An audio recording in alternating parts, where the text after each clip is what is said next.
So welcome everyone today to our introductory workshop on what is modern monetary theory. Today we have the very good fortune of being joined by Emeritus Professor Martin Watts, who is Emeritus Professor of Economics at University of Newcastle and also co-author of the groundbreaking new textbook Macroeconomics, which takes a more holistic approach to understanding how the macroeconomy works. So to begin with, I'd just like to run through, for those of you who are new to Modern Money Australia and wondering what we're all about, we're an organization, community organization that is nationwide, that is built around the premise of promoting an awareness and an understanding of modern monetary theory, and providing factual information about what monetary theory is and is not. So we run regular events across the year, normally in multiple locations around the country, like Sydney, Melbourne, Brisbane, things like that. But with COVID-19, we've been made to go online, which is perfectly understandable. So with that, I'll just quickly run through the structure of today's event as well, because it's a little different to what we normally do. We figured a more interactive approach would be beneficial in this case. And so after the little opening segment that I'm doing here, what we'll do is Martin will give us a 20-minute synopsis of 20 years of sort of academic work that's gone into building modern monetary theory, the analytical framework for macroeconomy, which will be no small feat, really. From there, what we'll do is then have sort of a 3-by-3 approach where we've had a lot of questions through social media and through email about modern monetary theory. And I'm sure you all have your own questions as well. So what we will do is we'll have 3 questions from the audience in a sequential order, and then we'll run through 3 questions that we've received, again, by email and social media. And we'll keep doing that until about 2:45. And then just to give everyone a bit of a break, let them stretch their legs, get a glass of water. We'll have a 3-minute break, and then we'll come back and we'll keep going until 3:30 with questions and answers from yourselves and from people across the world who've emailed in. And that will be the presentation. So with that, I will highlight, if you want to ask a question, what you can do is, first of all, please ensure that your question is put into the little Q&A box down the bottom there on the webinar program. If you put it into chat, it's liable to be lost in the remarks that get posted, and we don't want that to happen. So again, put them into the Q&A. If you want to ask your question live as well, just type that you want, put that question forward as a live response, just so that way I know that I can give you access to your microphone or webcam if you want to turn those on and ask Martin in person. And with that, I think I'll move on now to introducing Dr. Watt. Ooh, one last thing, actually, just in case there's any internet issues, which there may be. If Dr. Watts drops out, or if I drop out for whatever reason during this program, there might be a little delays. We call in via Zoom, so apologies for that. But now I will begin the introduction for Martin Watts, who has had a very long and distinguished career in economics. So for those of you who are not familiar with Emeritus Professor Martin Watts, he spent 16 years originally as a lecturer and a senior lecturer at the Department of Economics at Monash University. And from there in 1991, he moved to the University of Newcastle as a senior lecturer, where he then became eventually professor and has worked there ever since. He has had a very successful career and has published 16 book chapters and 52 referee journal articles, of which 30 are in international journals. He's presented conference papers around the world in places like, Finland, France, Switzerland, Japan, Korea, and has also done a lot of work on, obviously, macroeconomics and labor economics, and has written and published in Australian journals such as the Journal of Industrial Relations, Labour and Industry, the Australian Bulletin of Labour, Australian Journals of Social Issues, and the Australian Economic Review. He's also published in international journals such as the Cambridge Journal of Economics, the Journal of Post-Keynesian Economics, and the Review of Political Economy and Work, Employment and Society. He has established an international reputation for his research into the measurement of segregation and an empirical analysis of segregation trends. and has been an international referee of grant applications submitted in the USA, Israel, and Austria. Some of his other work also involves research into spatially based econometrics, particularly commuting behavior and how that interacts with local labor markets and the evolution of the urban form. As well as that, he's also acted as the head of the School of Economics at the University of Newcastle, politics and tourism, after being the acting head for about, I think it's about 7 to 8 years, sorry, Martin, and has been deputy director of the Centre of Full Employment and Equity, otherwise known as COFE, at the University of Newcastle from 1998 to 2007. So we're very fortunate to have him here with us today, and that he's given us an hour and a half of his time.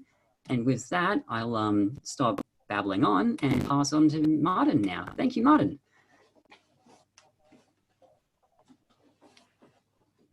Okay, thank you very much. I have some slides about the basis of modern monetary theory. I'm very pleased to hear that there are a number of people who haven't attended these workshops and what have you in the past. So I'm acutely aware of that, but necessarily my presentation is going to be fairly quick, but I'll try to make it as digestible as possible. Okay, certainly the pandemic, as we know, has revealed many flaws in the operation of the economy, and one can think immediately of the lack of security for many in the labour market, and also deficiencies in terms of the provision of services by government, in particular aged care, and issues in the health sector in particular. Now, one could argue that these flaws, which have been there for a long time, can really be traced back to the ascendancy of neoliberalism in the early 70s. This is when Milton Friedman really gained enormous authority, because there was a belief in the late 60s, early 70s and before that there was an inverse relationship between unemployment and inflation. So in other words, if inflation was considered too high, it was simply a matter of contracting the economy through fiscal policy or monetary policy to raise unemployment and thereby reduce inflation. What happened in the early 70s was a series of oil price shocks, which translated into higher inflation. And at the same time, governments actually cut back their spending. So there was the simultaneous existence of high unemployment and high inflation, which is known, of course, as stagflation.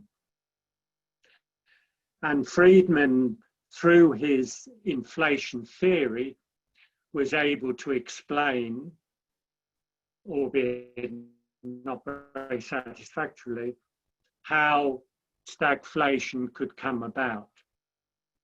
He was a free market economist. He believed that if markets worked well, then the economy would gravitate to so-called full employment, and he referred to the natural rate of unemployment, which later became the NERU. He argued strongly that monetary policy was necessary to control inflation, and claimed that active fiscal policy was redundant because the economy essentially was self-equilibrating. So as long as wages and prices were flexible, then the economy would find its way to full employment. Now, these ideas have been very influential, not only through the 80s and 90s with privatizations, the idea that the economy functions much better if all markets are perfectly competitive, but also through the high rate of globalization, which was supported by theories of free trade. And most particularly, the ongoing reliance of monetary policy on monetary policy and the neglect of fiscal policy. And indeed, Philip Lowe for some time has been saying, prior even to the pandemic, that monetary policy cannot do it all by itself. Now, in that sort of free market context, let's briefly look at the myths that are still being perpetrated, which MMT addresses. Firstly, a government is just like a household, which was hard as a society. Thirdly, high expenditures to support the economy during the pandemic will leave a legacy of high debt, which our children and grandchildren will have to pay off. And this, of course, is in the context of both the current coalition government and the previous Labour government having strived unsuccessfully to achieve surpluses, because surpluses are meant to demonstrate good economic management. Another myth is that international investors can punish high debt countries with high interest rates. And another myth is that financing the fiscal deficit by printing money leads to inflation. I won't address that last one in this part of the presentation, but I will talk about it later in respect of questions about inflation. Now, what does modern monetary theory contribute to these sort of issues? Well, firstly, it certainly builds on post-Keynesian theory, which draws its insight from the works of Keynes. First point is employment is determined by aggregate demand. In other words, what households, firms, governments and foreigners who are buying our goods and services are actually prepared to spend. It's not about window shop. Low, employment is low, because firms will not keep employing workers to produce goods and services that nobody is buying. If there is insufficient aggregate demand, this inevitably means unemployment. So there is no automatic tendency for the economy to achieve full employment. There is an important role for fiscal policy, according to Keynesian thinking, whether it be through higher government expenditure, tax cuts, and or new or increased transfers.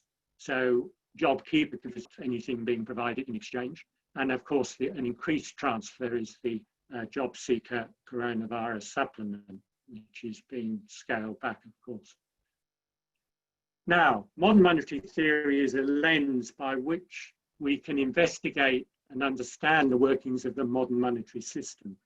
In other words, how the economy actually works in a developed economy in 2020. It adopts the principles of chartalism and functional finance, which I'll explain in a moment, and is grounded in what I refer to, and others do as well, as institutional practice.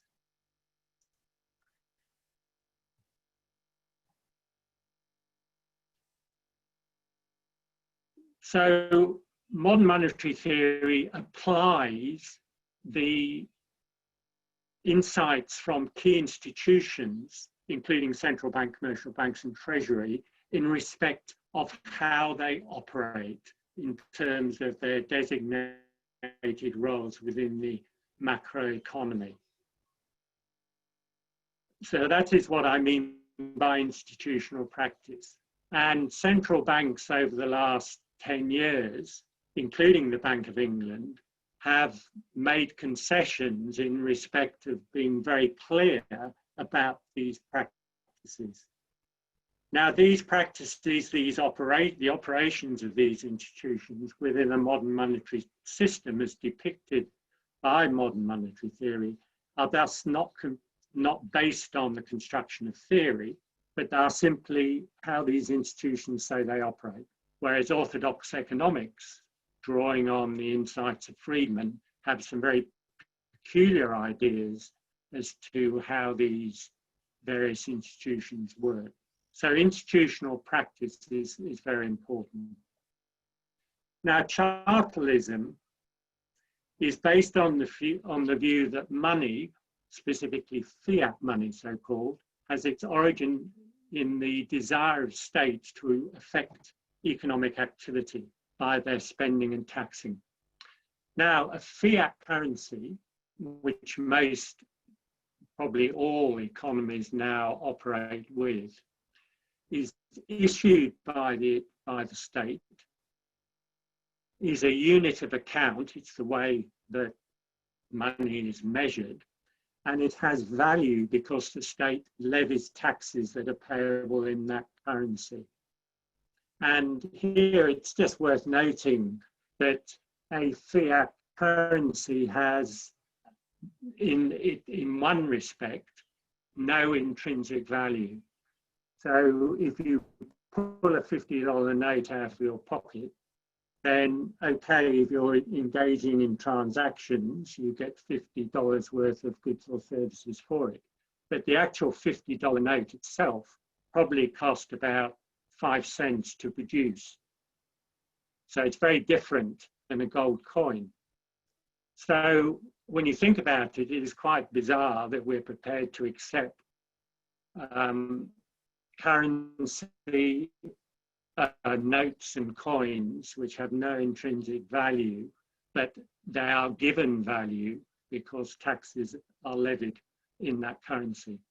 So the currency is generally used for transactions within the economy, and in many countries there aren't legal tender laws as such, which require the domestic currency to be used for transactions within that particular economy. So it demonstrates that people are not being forced to accept this so-called fiat currency. They understand that it has value, and it is acceptable by sellers when transactions are undertaken. Now, Treasury can buy any goods and services produced in the economy which are priced in that local fiat currency. It faces no financial constraint because the central bank is the issuer of the currency, and there's no constraint on that issue. If you accept the idea of a fiat currency, it means that any country which issues its own currency can never go bankrupt from outstanding debt issued in that currency by the Treasury. Treasury issues debt, as we shall see. And so one of the myths that I mentioned about our children and grandchildren having to pay off outstanding debt and the possibility of the country going bankrupt is simply untrue.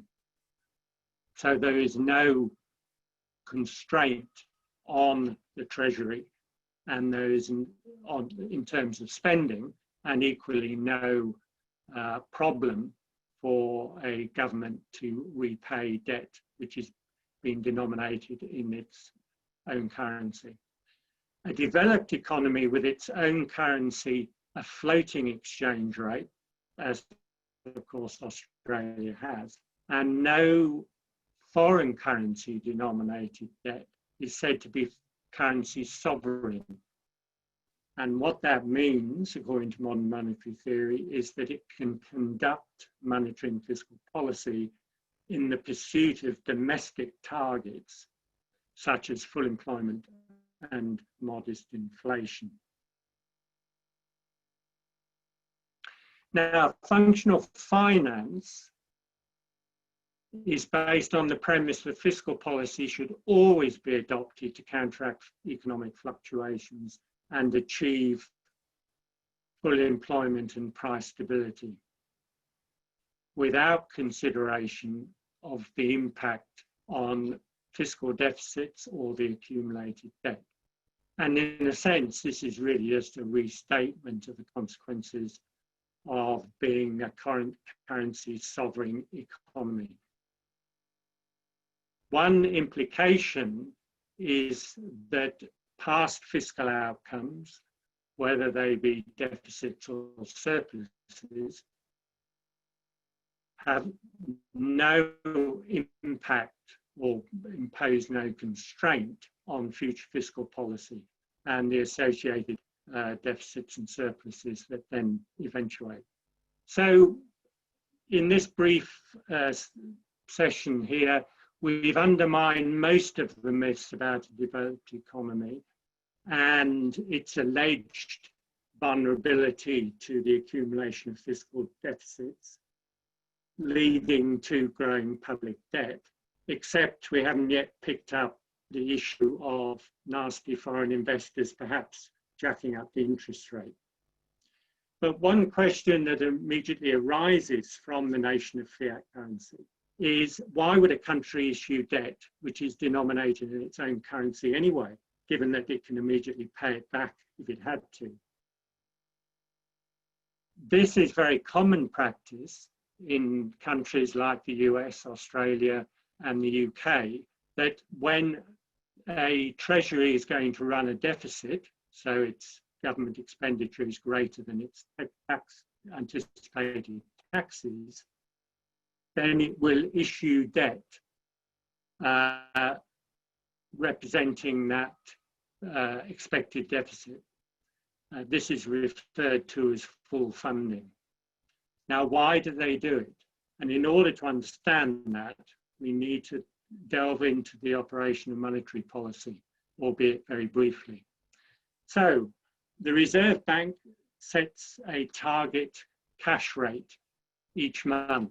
It's a very short-term rate. It's an overnight rate. So it's the announcement you hear in the first Tuesday of every month, except for January, I think. Currently, the rate, of course, is 0.25%.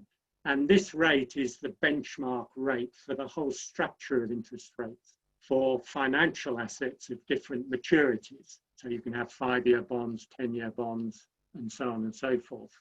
And its influence, the influence of the cash rate, the level of the cash rate, applies both to public debt and also corporate debt. Equally, interest rates paid on deposits at banks, and equally mortgage interest rates. So whenever the Reserve Bank cuts the cash rate, then the immediate question is, are banks going to follow suit and cut mortgage rates?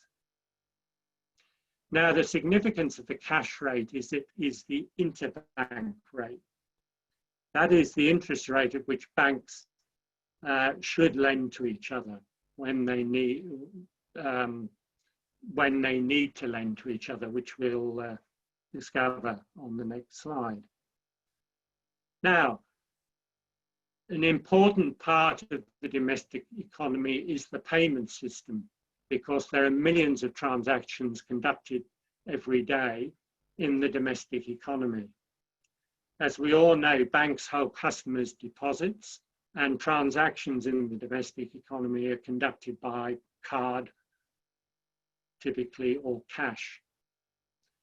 Checks have more or less disappeared. Now, banks must hold sufficient reserves to enable these payments to take place. Otherwise, there will be financial uncertainty. And this can rapidly lead to bank runs where depositors start being concerned that a particular bank is unable to meet its obligations, and depositors will remove their funds very quickly.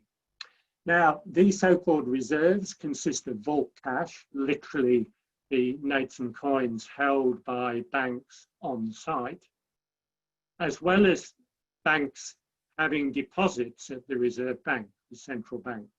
So if we briefly consider, say, Westpac customers having an extravagant day of spending, their deposits and their holdings of cash will decline, And at the same time, Westpac's reserves will be depleted when these transactions are resolved. Now, I'm not going to explain the fine detail here, but I can certainly do so later on. Westpac in these circumstances would want to increase its reserves because there is a requirement that banks in Australia do not go into debt in terms of their reserves. So they must have a non-negative level of reserves, so 0 or more. So Westpac will want to borrow on the interbank market. So that's, you can see that is where the interbank market can come into play. If Treasury is running a deficit, so essentially it is spending more than it's receiving in taxes, then sellers of goods and services to Treasury will have increased deposits. So Treasury have bought these goods and services, and so the accounts of sellers are increased. This means the banks have higher reserves, and now there will be an overall excess of reserves compared to prior to the spending by Treasury. Those banks with excess reserves will try to lend them to other banks, but overall there's going to be, as I say, this system excess of reserves, which will tend to depress the interbank rate. Too many suppliers of reserves and not enough demanders of reserves. So the Reserve Bank must intervene by selling government debt to banks to soak up these reserves, the excess reserves, and this maintains the interbank rate at its target level. So for example, a 3-year government bond pays above the cash rate, typically, so banks are happy to buy riskless government debt in these circumstances, and specifically those banks holding excess reserves. Also, the finance industry in general is very happy to hold government debt as part of its portfolio of financial assets because it is riskless. So government debt plays an important role in ensuring that the Reserve Bank achieves its interest rate target, and the integrity of monetary policy would be under threat if the Reserve Bank couldn't do this. Now, finally, let me just address the question of foreign investors hijacking interest rates on government debt. The answer to that is no, because in principle, central banks can control the interest rates on government debt of different maturities. They certainly control, or at least they have a target for a very short-term rate. But if they really want to, they can control the whole spectrum of interest rates on government debt. In other words, interest rates on assets of different maturities. Now, the Bank of Japan is quite clear about this. And currently, in fact, the Reserve Bank is committed to keeping the 3-year bond rate at 0.25%, in fact, the same as the cash rate. It hasn't always come about, and that's an interesting question as to why it hasn't. They certainly have the capacity to do it, and they would do it by buying 3-year maturity debt if the prevailing rate on the debt is too high. So we've dismissed the argument that the government is financially constrained. Oh, sorry, I haven't quite finished this yet. I've got to talk about job guarantee. So the government is not financially constrained in its next spending. So the question is how full employment can be achieved. Now, since the early 70s, modest inflation has been viewed as a priority. In some cases, setting a formal target, as in Australia, of 2 to 3%. Stable inflation is considered to be a good environment within which to promote spending by the private sector. And at the same time, the expectation, according to Friedman and his acolytes, is there will be the achievement of full employment. But of course, insufficient aggregate demand will, in principle, lead to falling inflation and the target not being met. Now, policymakers, really ever since the Friedman revolution in the early 70s, have used unemployment as a buffer stop to achieve the target rate of inflation. So if inflation is too high, adopt contractionary fiscal policy like an increase in taxes to raise unemployment and moderate inflation. Now, the job guarantee, which is an integral part of modern monetary theory, proposes an employment buffer stop whereby a minimum wage job is available to all citizens who desire work. And this policy will be funded by the federal government, but the type of jobs being offered will be determined at the local level in accordance with local priorities. The job guarantee incorporates some counter-inflation sanctions, which means that a target of in the order of 3% or less unemployment is not infeasible. And at the same time, the expectation would be there wouldn't be any underemployment either. Now, the job guarantee, for various reasons, is highly controversial and has actually attracted a number of questions, which I will answer later. So now I'll pass you back to Joshua, who will invite questions. Thank you for that, Martin. I think that was an excellent summary, as I understand anyway. So for those, again, who joined a little late, so the rest of this talk now, or workshop, I should say, is a Q&A section. So we're going to be going through 3 questions from the audience and then 3 questions from sort of social media and through email that Monash Australia has received. So if you have a question, chuck it into the Q&A box just down the bottom there. When I go address your question, which hopefully we'll get the time to address everyone's questions, if you want to ask a question live, you can raise your hand, which I believe you can do by hovering over yourself in the participant section and click raise hand, and then I can pass control over to you, and you can ask Martin what's your question directly, maybe have a little bit of a dialogue.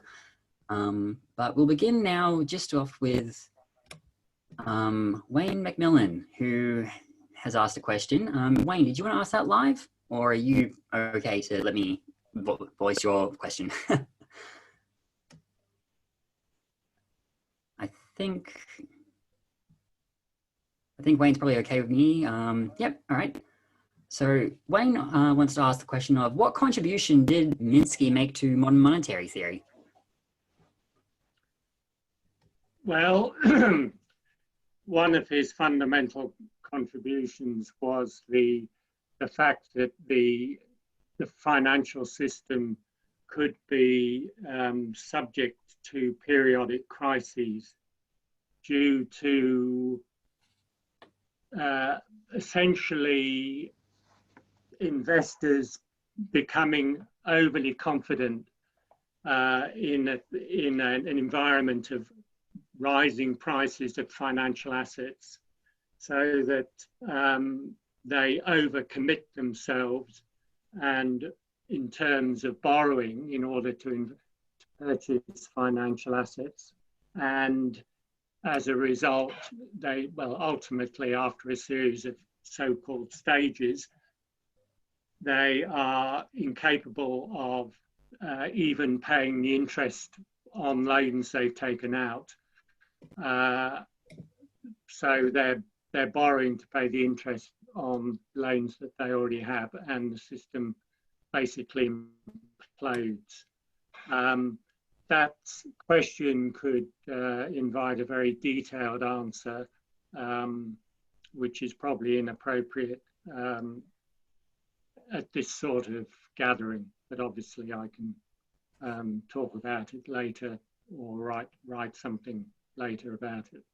Sure, that might be actually, and I might put Wray in contact with you, actually, if he wants to, later on. So our next question is from Jack Frisch.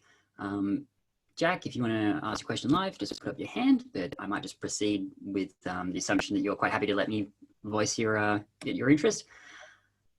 So Jack wanted to ask you the question of which do you think is the bigger problem? A lack of jobs or a surfeit of shit jobs, so quotation marks, as implied by James K. Galbraith in Project Syndicate in his review of Deaton and Case's Deaths of Despair and the Future of Capitalism. So a bit of a broad question there.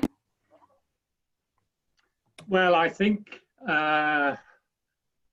the lack of jobs is the fundamental problem, quite simply because when there is a lack of jobs, then it's a case where the employers in aggregate have the upper hand and can therefore impose inappropriate conditions of work.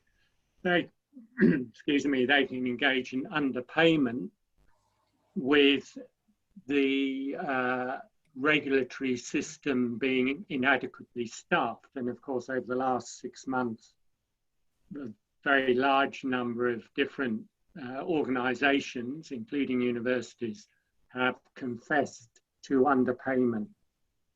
So it seems to me that full employment is fundamentally important because it returns competition to the labour market, and that has all sorts of consequences, not only in terms of well-structured jobs with career opportunities and so on, but also discrimination. If the labour market is tight, then discrimination is very unwise for individual organisations.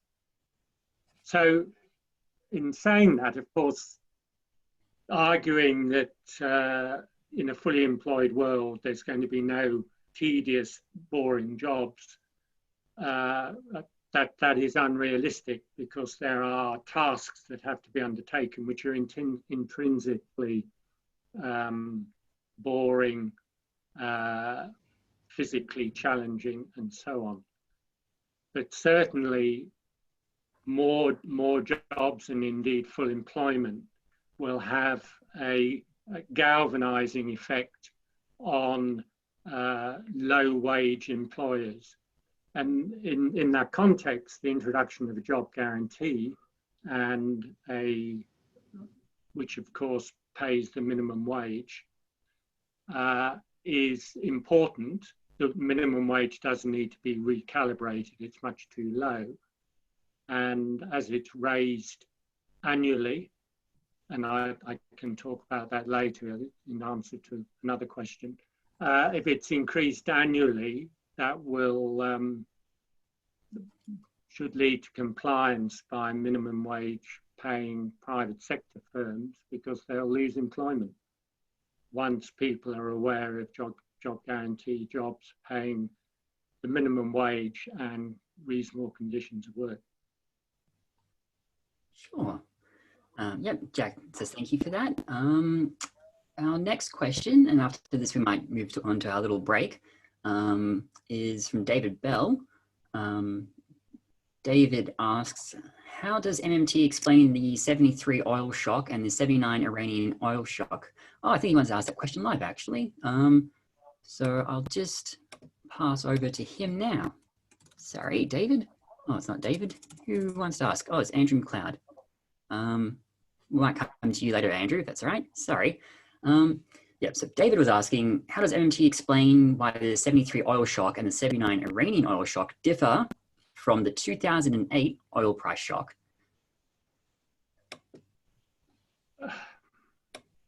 Well, that's a question I'm really not in a position to answer.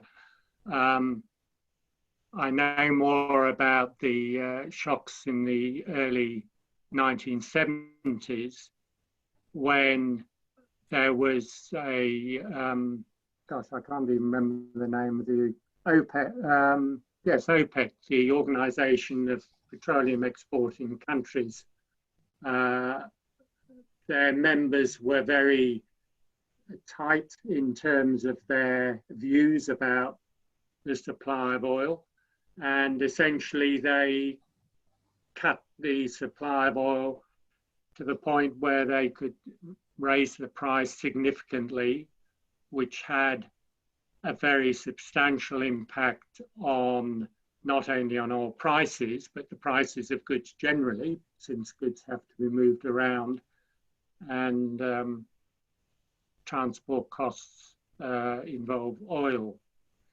And in terms of the Australian experience, of course, like other countries in the early 70s, unions were exceedingly powerful and had the capacity to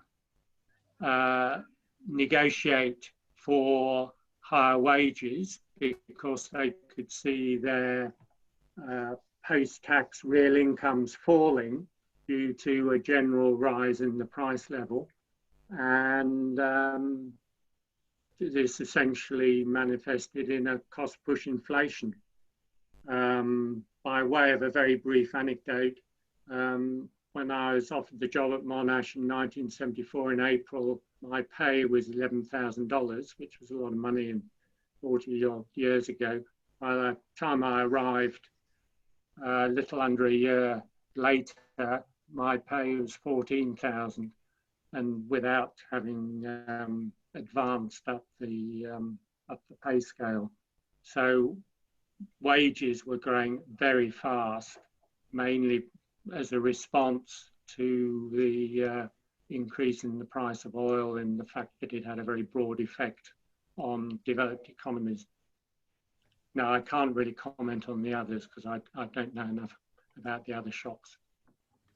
Sure thing. Well, I think that's at least a very comprehensive answer to sort of that first part of the question, which hopefully David's okay with. So we're at 2:49 right now, so we might just go over that 3-minute break. So if you want to get a glass of water, stretch your legs, you can do that now, and then we'll jump back into it, where we'll tackle some of the questions we've received by email. So yeah, see you in 2 minutes, which would be about 2:51 on my clock.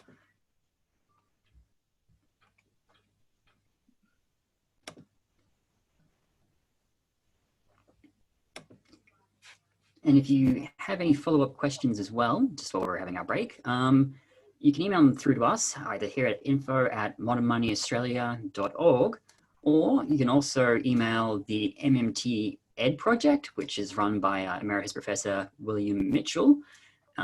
He runs a online YouTube series where he also answers questions from the public.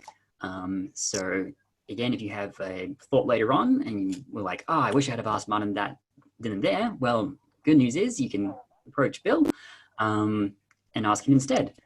So that's something to consider.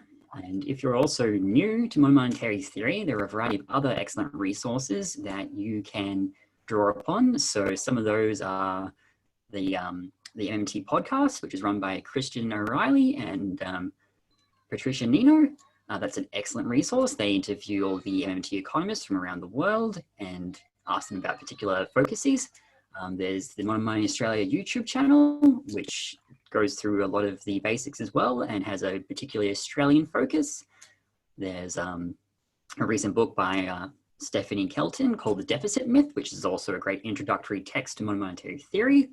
If you start to develop your knowledge and want to have slightly different or more complex questions, the Macroeconomics textbook written by Martin Watts, William Mitchell, and Randall Wray is an excellent resource. Oh, I'm sorry, Patricia Pino, my apologies. Sorry, Patricia, if you listen into this later. And thank you, Misha, for that correction. Appreciate that.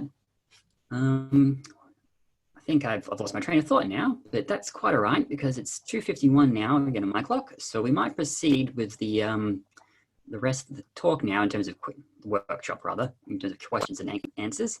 So we'll move on to some of the questions we've received from online, which we'll start with the job guarantee, because that is a topic that a lot of people have a lot of questions about. So Martin, I'll ask you the first question.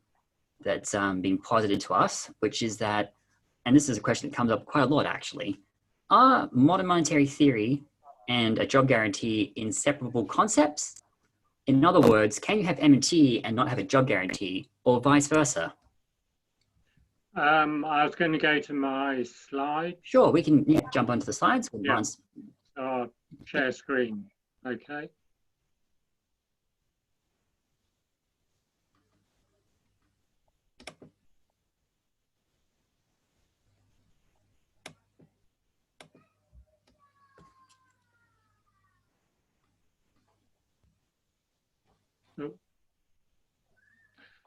Okay. The textbook that Joshua has mentioned discusses public purpose. In other words, really what should be the objectives that are pursued by policymakers. And they're aspirational and they're certainly evolving. But a fundamental proposition is that any social organisation must provide necessary food, clothing, shelter, education, healthcare, and so on. And in the current world we live in, the current social and economic conditions, it seems to me that full employment is integral to the achievement of public purpose. And while orthodox economists and indeed post-Keynesians have other approaches to full employment, I don't find them convincing, and I can explain that if necessary. And for that reason, a job guarantee, it seems to me, is really integral to the policy prescription which can be attached to MMT. Now, you can take a more literal interpretation of MMT and just say, well, it's really telling us just how the modern monetary economy works. And it would be quite legitimate to argue that an unemployment buffer stock is the way to manage policy objectives.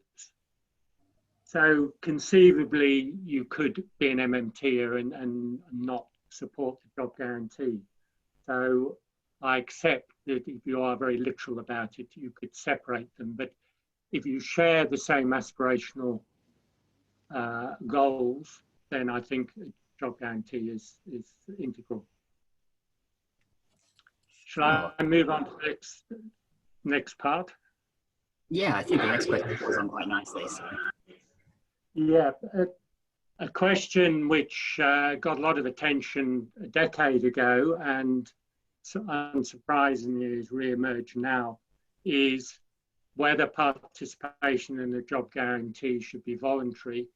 Well, you know, in a strict sense, it is voluntary, but the question, of course, is whether people can be paid when they're not capable of working. And I think to answer that question, one has to consider rights and obligations. And Australian citizens have rights, and as I implied in the answer to the previous question, and they also have formal obligations, such as obeying the law and voting. But they really have moral obligations as well, it seems to me. Certainly participation in employment is voluntary, but why should participants who are capable of work, non-participants who are capable of working, why should they be supported by the state when other citizens are working to provide them with the goods and services that they wish to consume? Now, we did a major report back in 2006, I think it was, about the job guarantee, and also drawing on the lessons learned from the pandemic, it's clear that there are many unmet social needs in the economy, which I've listed there, including caring and inadequate government provisioning of health, education, and social and economic infrastructure, etc., etc. Now, the reason for mentioning that is that really there is enough need out there which is not being met for there to be full employment. So a job guarantee is not make work. It's designed to meet specific social needs. And it must always be seen in the context of other forms of government expenditure. So it's not simply that, well, we've got 10% unemployment and we're going to create enough minimum wage jobs to fill that gap. It's rather more sophisticated than that, and I'll explain that as I answer more other questions about the JG. So moving on, a related question is, if the job guarantee is not voluntary, so people, in other words, are not going to get an ongoing source of income if they're unemployed, how is the job guarantee different to work for the dole? And I think it's useful here to provide some historical context to the emergence of work for the dole. The Keating government introduced the idea of reciprocal obligation, that the unemployed were receiving unemployment benefit and they really had to do something in exchange. The coalition then, of course, rephrased it as mutual obligation and also ramped up the requirements, the compliance requirements on the unemployed. And of course, as we know from the last 12 months, there were very unrealistic expectations about a number of job applications an unemployed person could make and other activities they had to engage in. I won't go into all the detail. Indeed, training programs, which were part of the menu of compliance requirements, were not integrated into ongoing work opportunities. And of course, since mutual obligation came in, many unemployed people have been breached, so they lost benefits. The problem with this approach to dealing with the unemployed is that it is entirely founded on the idea that unemployment is a supply side problem. It's due to the shortcomings of the unemployed, poor attitudes, lack of skill, etc. Whereas demonstrably, it is not that. It's a deficiency of aggregate demand. And when we have a recession or even unemployment of 5 or 6%, the ratio of unemployment to vacancies is significantly greater than 1. So even if all vacancies were filled, there would still be unemployed people, which points directly to the deficiency of aggregate demand. So the characteristics of the unemployed determine their prospects of getting a job, but it doesn't determine the length of the queue, in other words, the number of unemployed.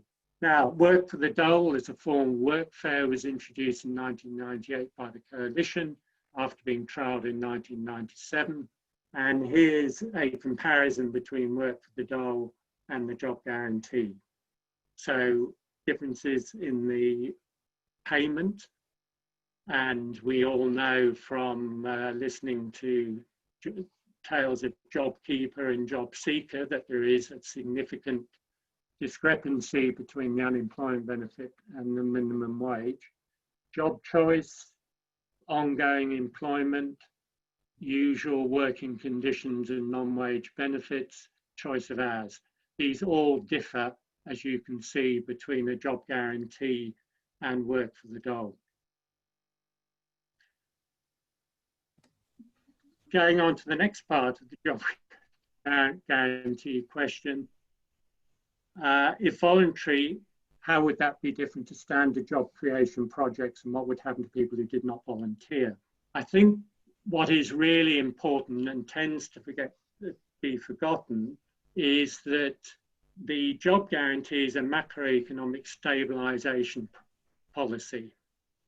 So it's not a pure and simple job creation policy, which has been adopted by governments in the past, or they've, say, provided wage subsidies to encourage employment in the private sector. So the fact that it's a stabilisation policy is really important. And the following point directly results from this. The payment of the minimum wage under a job guarantee is not some form of punishment for the unemployed, that they're incapable and too lazy to find a regular private or public sector job. The design of the job guarantee is to ensure that workers who are undertaking job guarantee work can move into the private sector relatively seamlessly when a more attractive job opportunity appears in an upturn, without wage competition driving up wages and inflation. So if you, under the job guarantee, pay going market wages according to the work that the job guarantee employee is undertaking, you have this fundamental problem of when the private sector recovers, then there is the prospect of wage inflation as the private sector tries to attract labour. And this problem pretty much disappears by paying job guarantee workers the minimum wage. Now, a corollary, of course, is that one does not want the job guarantee pool in normal times to be any larger than it has to be. As far as what happens to those who choose not to work, what to me is reasonable, and I'm very aware that this is a very controversial issue, is that somebody who's been made unemployed, or a worker either entering or re-entering the labour force, would have a period of grace, maybe 4 to 6 weeks of benefits before the benefits would cease if they weren't prepared to take up a job guarantee job, obviously in the absence of alternative opportunities. So that gives them time to decide how they're going to operate. But to argue that it should be optional whether to work or not, I think is highly undesirable when there are always sufficient jobs available under a job guarantee. Moving rapidly on. I might just interrupt now, actually. Yep, that's right. sure. And we might just take a few more questions from the audience. Okay. So one of the questions actually ties in, I think, very well with this topic of the job guarantee right now, which is from Bernard Thompson, who asks, who decides what amounts to full employment? Is it 40 hours a week, 30, 20? So what would be your response to that? Well, I think in the short run, then, you know, the standard working week is, say, 38 hours. It's always been indicated that if somebody has got a insecure but perhaps quite enjoyable part-time job which they wish to keep, then there's nothing to stop them applying for a JG job to complement or supplement rather the job they've already got. The job guarantee is not set in stone, and indeed I think it's a means of introducing quite significant changes in the view as to what paid work is. So often the example of unemployed musicians is mentioned, particularly by Bill. If they are going into schools and interesting the children in music, and playing the guitar or whatever, then this is a perfectly valid form of paid work. Equally, surfers, teaching beachgoers water safety. So the job guarantee is actually a good vehicle for, over time, reflecting changes in our views about work, and indeed not only what constitutes work, but also what is an appropriate, what is a full-time job. And maybe in 20 years' time, it will be 30 hours a week and not 38. Sure. We've got probably two more questions, and then we'll jump back into some of the social media email questions we've received that you're addressing. The first question about sort of debt really comes from, I'm sorry if I mispronounced this, Girls Jared, who asks, why do countries still rely on the IMF for money when MMT is available? Well, that's a challenging question. Here we're clearly talking about emerging economies which have got into trouble in terms of their foreign currency debt obligations. And I guess probably the only options they've had in the past is to take out an IMF loan, which of course comes with all sorts of requirements in terms of running budget surpluses, raising interest rates, freeing up markets so they work according to the neoliberal model, which generally, in fact almost always, does not work. But there are really a few other options. Now the IMF is changing, but changing very slowly. They now even talk about capital controls, which would stop some of the destabilization which can occur for emerging economies when there is capital flight, where foreigners who hold domestic financial assets of the emerging economy suddenly decide to sell them and quit. So things are changing slowly, but it's certainly argued, and I know Bill argues this in the book with Thomas Fuzzy, and possibly undoubtedly we talk about it to some degree in the textbook. The IMF really needs to be reformed, and its objective should be to involve itself in trying to sustain stable exchange rates that countries have, which will obviously get rid of a lot of the difficulties that they face. Sure. That's I think a very good response to that question, which was simply worded, but quite complex in terms of the answer required. Our final question for this part of the 3-question segment from the audience is from, again, Jack Frisch. I will get to pronounce, I promise. So Jack is asking here, so I've heard that the size of the government debt doesn't matter. Isn't there a distributional problem, however, insofar as the wealthy owners of the government bonds earn interest income that is paid for by taxpayers who aren't wealthy enough to pay for lawyers and accountants to minimize their taxes? Do you have a response to that? Yes, I mean, clearly it's the wealthier who hold financial assets in general, and conceivably government bonds in particular, although they may be put off by the typically lower rates of government bonds, which are riskless as opposed to risky non-government financial assets.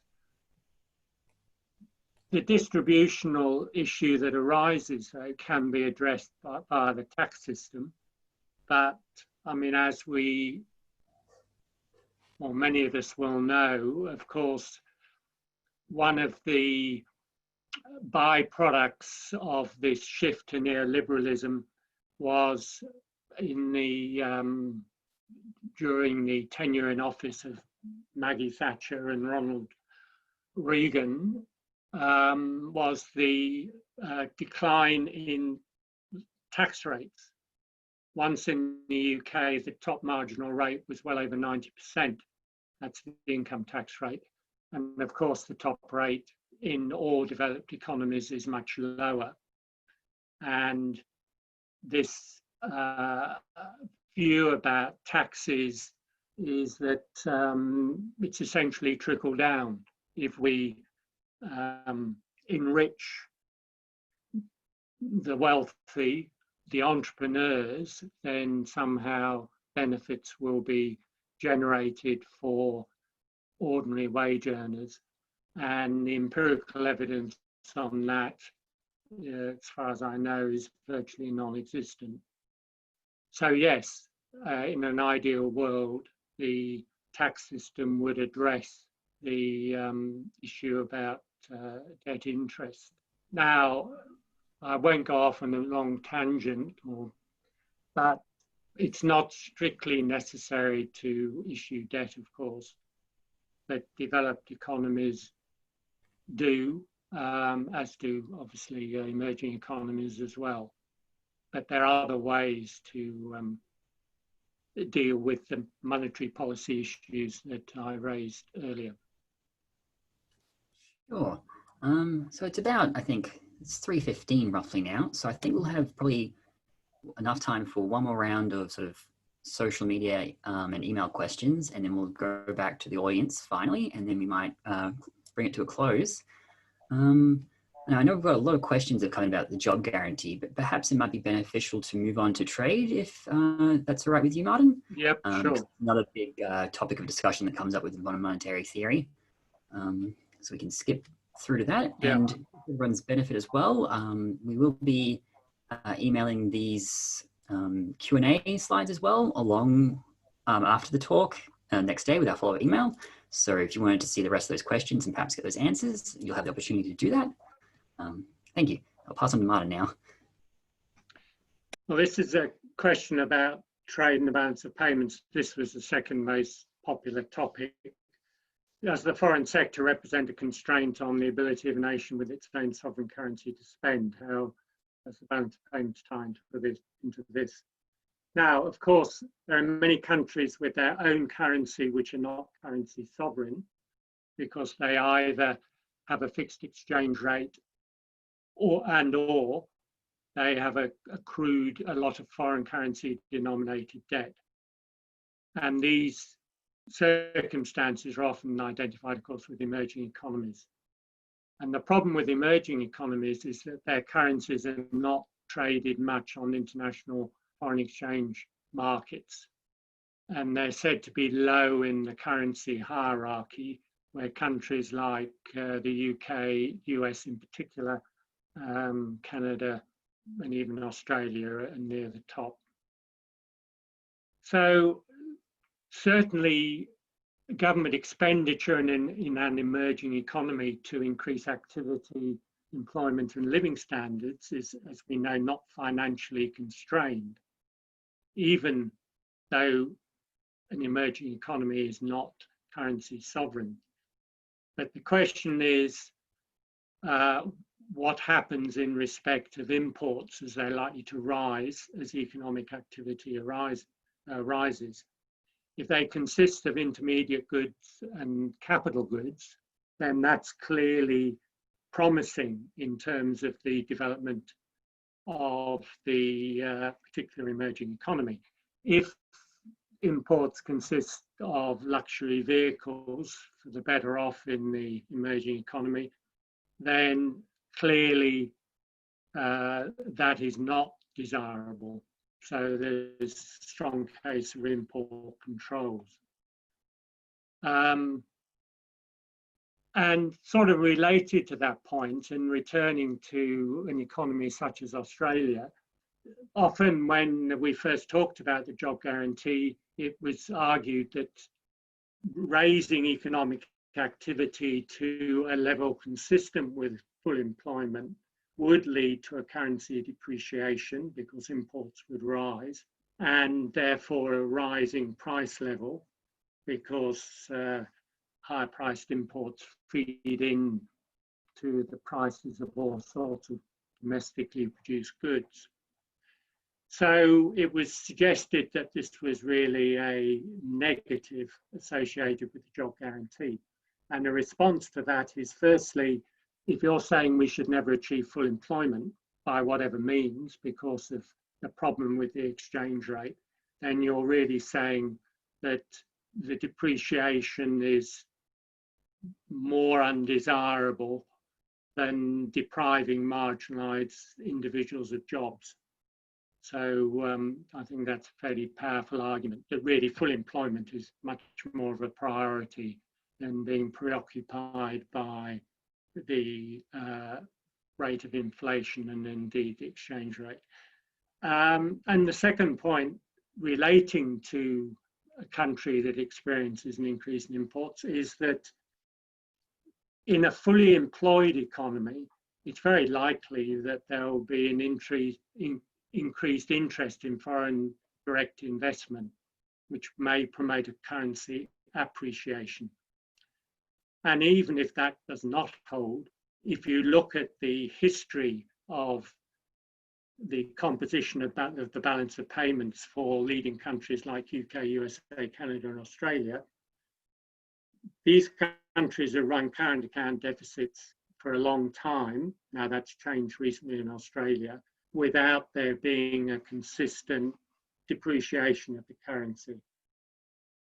So to argue that automatically rising imports and higher economic activity is going to cause trade problems and balance of payments problems, that is not true. What about protectionism? Now, I've written at length about that on these slides. And to summarize, there is a theory about the operation of free trade. The theory is based on some very unrealistic assumptions and based on an idea of comparative advantage. It's underpinned by perfect competition. So you have many sellers and many buyers. But corporate leaders don't really want to operate in perfectly competitive markets. They want to try to provide unique products. Now, clearly, corn is not a unique product, but there is many manufactured goods which are relatively unique. They want to create a product that has some characteristics that others don't. They want to reduce cost, drive out competitors and increase their market share. That's how they're going to achieve high rates of profitability. And they operate to try to change market conditions to suit themselves in terms of their desire to export. And in terms of foreign companies locating in, say, emerging economies, they seek cheap labor, weak environmental and workplace protections, and places where there are low taxes. So absolute advantage really drives the determination of trade in terms of the capacity of, well, foreign companies, I should say, to locate and produce productively and profitably in foreign countries.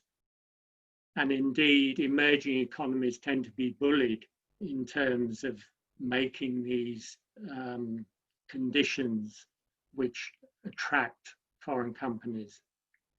And in talking about the ideal conditions, trading conditions, what we should be aspiring to, and this is happening to some degree, a fair labour standards, consumer protection in terms of people's rights who buy particular goods, and of course environmental standards. So we should be looking towards fair trade. And in terms of free trade agreements, these bilateral agreements, one of the most horrific aspects is the provision in terms of these trade agreements where the US is involved, that sometimes US corporations have the right to sue governments of respective trading partners, which is really totally bizarre in the extreme. So MMT does not agree with free trade, and it would argue for protectionism where appropriate, and import controls. Good example is luxury consumption goods, which I mentioned, with respect to emerging economies. It really doesn't assist the development process for the wealthier to have luxury cars, and it doesn't do much good to the trade balance. There is also the infant industry argument too. Famous scenario, which is discussed in the textbook, with South Korea developing heavy industry with numerous forms of government support, including low interest loans, applauded by the IMF for its alleged adoption of neoliberal policy, whereas it clearly wasn't. But then South Korea was severely affected by the Asian financial crisis, and the IMF rhetoric about the virtues of policy making in South Korea fundamentally changed. And of course, Bill Mitchell and Thomas Fuzzy's book talks a lot about issues of trade and what is an equitable system when you're dealing with countries which are very different in terms of their power to influence trading arrangements. I'll probably leave those other ones. Yeah, I might interrupt. Maybe I just quickly mention G, because this comes about obviously from John Harvey's talk, where he points out there's an orthodox understanding of exchange rates and that it's deficient. John Harvey's a post-Keynesian who's very sympathetic to MMT. He has an article which is listed below, where he spells out his theory of the determination of exchange rates, which reconciles some two apparently contradictory post-Keynesian theories of exchange rate determination. But diving into that is, I think, diving too deep for this session, so I'll stop there. Sure. We've got a couple more questions, and I think we've got about 5 minutes left, so that actually times in quite nicely. The first is from Anne Maxwell, who is asking if you could detail the reasoning for why low and stable inflation is considered a good thing. What would be the problem with zero inflation, assuming government-funded pensions rather than superannuation? And are there any other mechanisms for encouraging private sector spending and investment? So that's really 3 questions there, I think, but she managed to get them all into one, so we'll go with that. What would your thoughts be on that? Well, the argument for low stable inflation, certainly the stable part of it is that it provides an environment of certainty for the private sector, and equally I mean, not only firms, but also for households. So reasonably stable inflation presumably really means also reasonably stable interest rates as well. So interest payments are fairly predictable. So planning can go on in terms of individuals buying houses, firms investing, and so on. And in terms of setting wages, then knowing that inflation is going to rise at 2.5% or whatever, more or less, again, makes planning, much more straightforward. Now, remind me of the second part of the question. Sorry, I was on mute there. The second part of that question is effectively, I think, so looking at these private sector driven initiatives for aggregate demand. So it's asking what would be the problem with zero inflation assuming government funded pensions rather than superannuation, and are there other mechanisms for encouraging private sector spending and investment? So,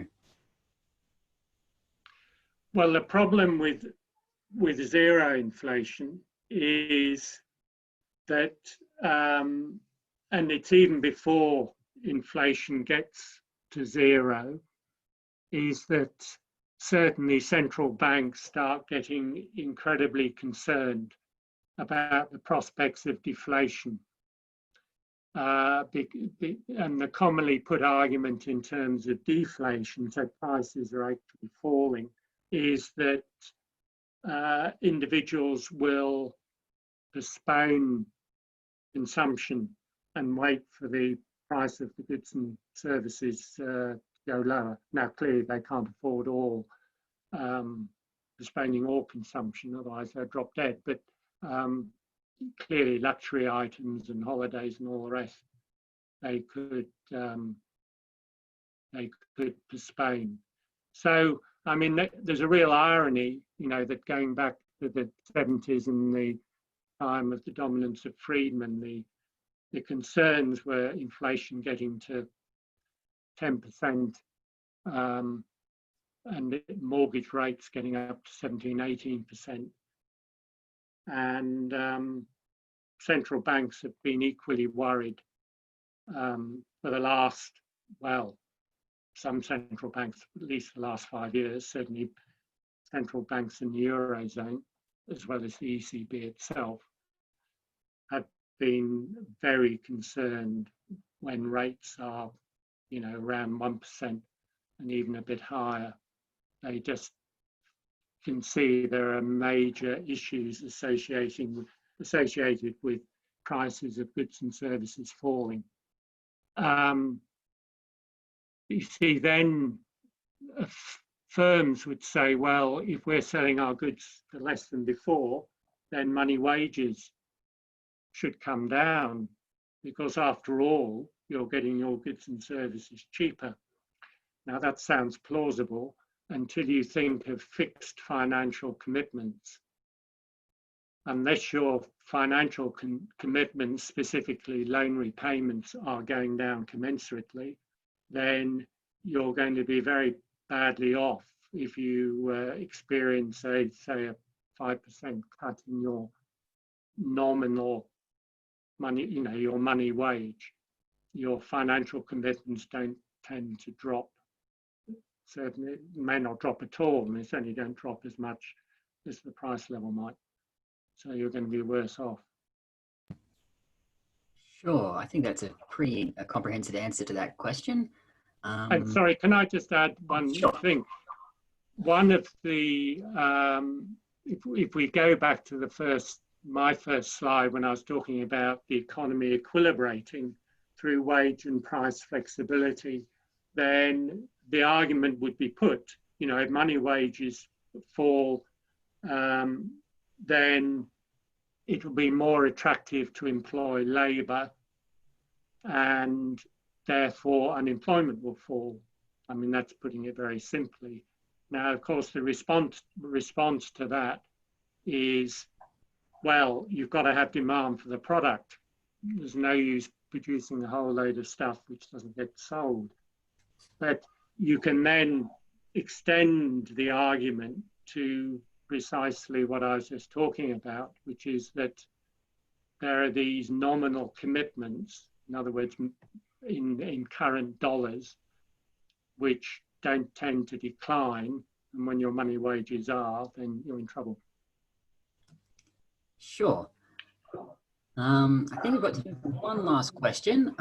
So we'll just answer Jordan Radford's question to you, which is that if a job guarantee maintains a price level by only paying the minimum wage, could there be inflationary effects from job guaranteed jobs having better working conditions?